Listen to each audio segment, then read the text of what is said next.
नमस्कार साथियों, education with officer UP board 2025 class 12 सामान्य हिंदी और साहित्यिक हिंदी महाकुंभ सीरीज 2025 में आपका स्वागत है। आपके कोर्स में जो 4 कहानियां हैं उसमें से एक कहानी आज हम पंचलाइट पूरी करेंगे। पंचलाइट कहानी फणीश्वर नाथ द्वारा लिखित ये एक आंचलिक कहानी है। इस कहानी में मुख्य पात्र हैं गोधन। गोधन कहानी का नायक है, मुनरी कहानी की नायिका है, गुलरी काकी मुनरी की माँ है, सरदार, छड़ीदार, दीवान एक गांव के पंच है, कनेली मुनरी की सहेली है। कहानी के आरंभ होने से पहले आपको इन कहानी के जो नायक हैं, मुख्य नायक हैं और जो पंच हैं उनके बारे में आपको पूरी जानकारी होनी चाहिए। पंचलाइट कहानी के ये जो मुख्य बिंदु हैं आप देखिए।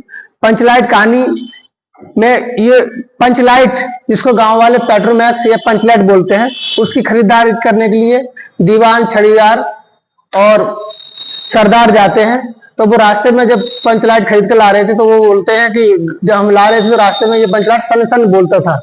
रास्ते में एक बावन टोली के फुटंगी जहां ने उनके ऊपर एक कमेंट भी किया था कि कितने की लाए हो लालटेन में, तो ये तो उन्होंने कहा कि अरे ये बावन टोली के लोग ऐसे होते हैं कि अपनी डिबरी को भी पंचलाइट बताते हैं और हमारी पंचलाइट को वो डिबिये बता रहे हैं।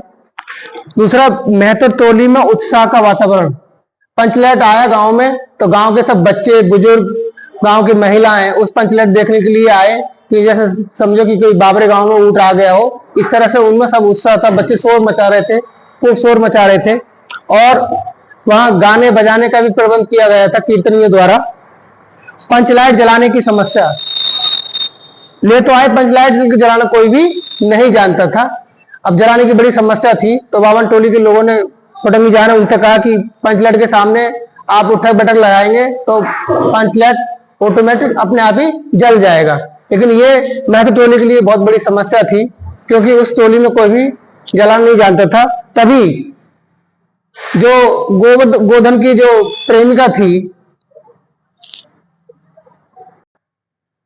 गोधन की जो प्रेमिका थी मुनरी, उसने अपनी सहेली कनेली से कहा, कनेली कि तुम पंचों को ये बता दो कि गोधन लंब बालना जानता है।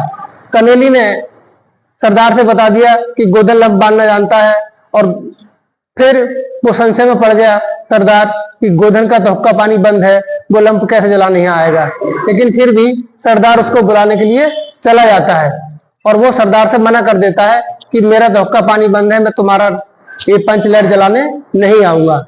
ये बात सुनकर वो बहुत दुखी होता है और फिर गुलरी काकी से, जो कनेली की माँ है, उससे वो कहता है कि जाओ तुम लेकर आओ गोधन को। तो गोधन के पास वो जाती है गुलरी काकी और उसको मनाकर ले आती है।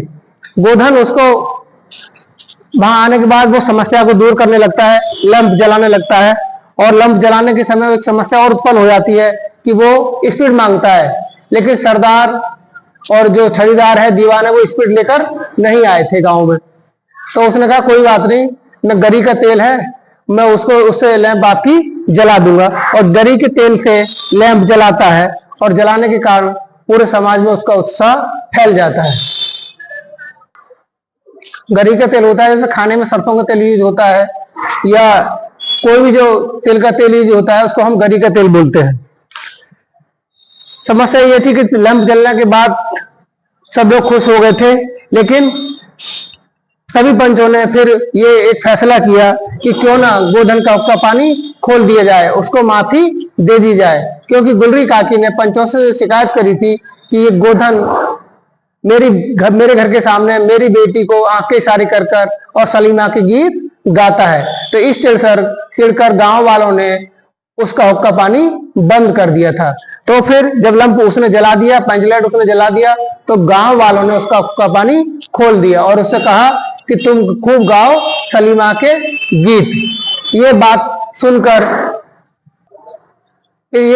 मुनरी मुस्कुराई और दोनों ने एक दूसरे की तरफ को बड़ा हसरत भरी निगाहों से देखा। और फिर गुलरी काकी ने कहा गोधन से कि गोधन आज तुम हमारे घर पर खाना खाने के लिए आना। ये कहानी थी है इसमें। इसका उद्देश्य देखिए आप, उद्देश्य क्या है? उद्देश्य ये है लेखक का कि समाज किस तरह से गांव में रहता है, ग्रामीण जीवन किस प्रकार से होता है, कैसे उनकी पंचायतें होती हैं, अपने अपनी टोलियां होती हैं हर एक गांव में, और वो कैसे मिलजुल कर रहता है, कैसे संघर्ष करता है जीवन में आने वाली समस्याओं का, और कितना एक तरह से कह सकते हैं कि अनभिज्ञ होते हैं नई चीजें जो समाज में आती हैं। कोई भी इस गांव में लंब डालना नहीं जानता था। इस तरह की जानकारी समाज अपनी इस कहानी के माध्यम से समाज देना, लेखक देना चाहते। साथियों, मैं इस तरह की वीडियो आपको लाता रहूंगा भविष्य में और बहुत अच्छी तरह पढ़ाऊंगा। अभी तो मेरी शुरुआत है और आगे की वीडियो देखने के लिए आप हमारा चैनल जरूर सब्सक्राइब करें।